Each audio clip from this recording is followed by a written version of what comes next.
Next is Dr. Abhishek Anand. He, he will be presenting on artificial intelligence and diabetic retinopathy.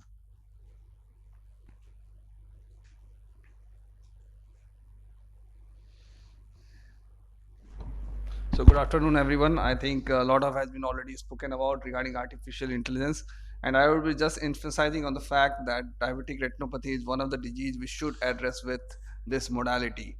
The why is that the incidence and prevalence of diabetic mellitus are increasing. Almost 10% of the world population by 2030 will be affected with diabetes, and early detection and treatment of DR remains a priority in preventing diabetes associated sight loss worldwide. There are established models of screening for diabetic retinal, and one of them is based on human grading. But it is labor intensive, requires trained human graders. Scalability is a major issue, high cost of human manpower, and there is fixed working hours. If we apply the current UK annual screening protocol globally, would require almost 2.2 billion of retinal images to be graded in 2030 itself. In this last decade, large strides have already been made in developing automated retinal analysis systems, some designed specifically to detect DR. These rely on different image analysis methods, generally based either on human designed lesion dissection algorithms or ML, or a mixture of these two broad approaches.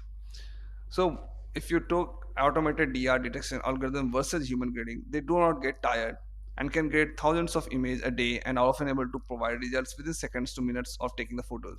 Scaling automated DR screening programs are furthermore largely just a matter of acquiring more hardware, and they are non-human resource dependent. Uh, Whenever we are addressing any disease, we must remember that the disease itself can be addressable. The diagnosis of diabetic retinopathy is only contingent on the use of a single modality image, and that makes it one of the targets for AI.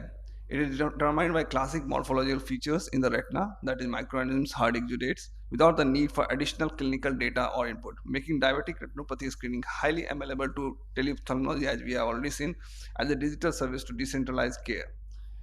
The use of artificial intelligence for diabetic retinopathy screening is based on several key factors underlying its relative success. There is a synergy between two digital innovations, the telemedicine and the artificial intelligence for diabetic retinopathy screening, and there is obviously a clear public healthcare need for diabetic retinopathy screening that cannot be met with current models of care. Now, we should see AI as an incremental technology. So there is already a foundation of telemedicine which is already established with, and we can just increment with adding artificial intelligence over it. And it is artificial intelligence to be considered as an add-on or incremental rather than an entirely disrupt. I mean, you just don't have to begin from the scratch. You can just add in. There are existing shortages in the required process resources to cater to the growing burden of diabetic mellitus patients, and which create a clear need to implement AI. Now, if you see the telemedicine, there is an overlap over it, and one of these important is the last point, in which we, as a clinician, we are think that this thing will impact us, but overall, if you see in the long term, it will not be impacting our practice. It will just help you generating more patients to cater to. So you can add, if you can apply it at different levels, and then you can use a protocol just for screening, then you can use a protocol just for prediction, and then you can add on for, so that it can be on a multiple still levels, and then you can just filter out all those patients, and then you can address this.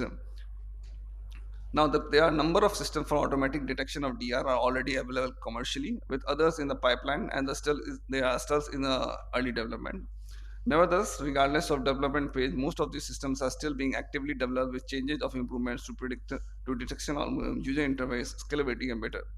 US FDA, there are multiple systems which have already been approved, and whatever done and said, there has to be an adequate balance between high sensitivity and specificity for establishing a cost-effective screening programs.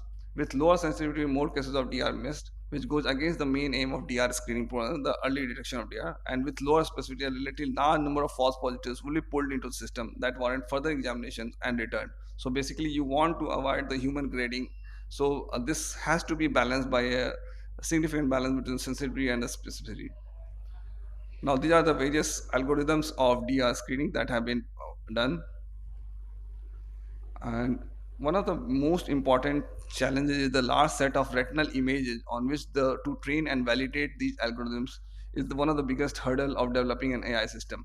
And there comes other questions of confidentiality, data protection, and country-specific regulations. Image data sets need to be human graded and revealed as a reference standard. And there is the publicly available Macedor 2 dataset containing over 1700 level written images, and this Macedon data set has been used to validate and compare some of the studies in the past. But however, this data set contains images of excellent quality of a level that is not representative of the real life scenario. Developing DL systems against a human grading is itself a gold standard. So you can't limit the AI based on a human grader. Because we all understand that AI can go and predict beyond human grading. So once you use the reference mark as a human grading, you are self limiting the potential of AI. And automatic retinal image analysis we must understand that they will surpass that of human graders in the future. This is, however, not quantifiable if human grading is taken as the objective truth. Patient outcome based truth rather than clinician agreement to validate such AI systems have shown that it performs better than human graders. And a lot has already been spoken about AI in ophthalmology, so I will skip this. What is important is that unsupervised learning or deep learning algorithms enables them to self-learn predictive features from input data for leveled outcomes without being explicitly programmed to detect specific morphological features by experts. Therefore, their predictive capabilities are not restricted by our existing knowledge of disease phenotypes and risk factors. And just to emphasize that this is one of the image in which almost for us to detect whether it's male or female fundus, it's a like predict just like flipping a coin, but AI can detect in almost 90% case that this is a male or a female fundus.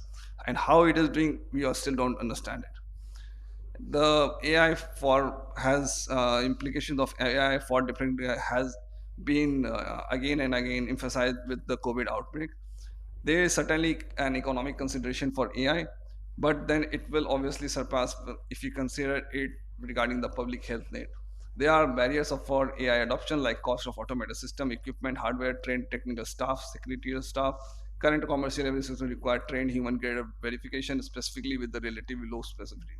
Is AI a concern for families? Unlikely that we'll see a wholly automated DR screen anytime soon. Human graders will still be needed to judge atypical or low quality images, as well as for typical monitoring.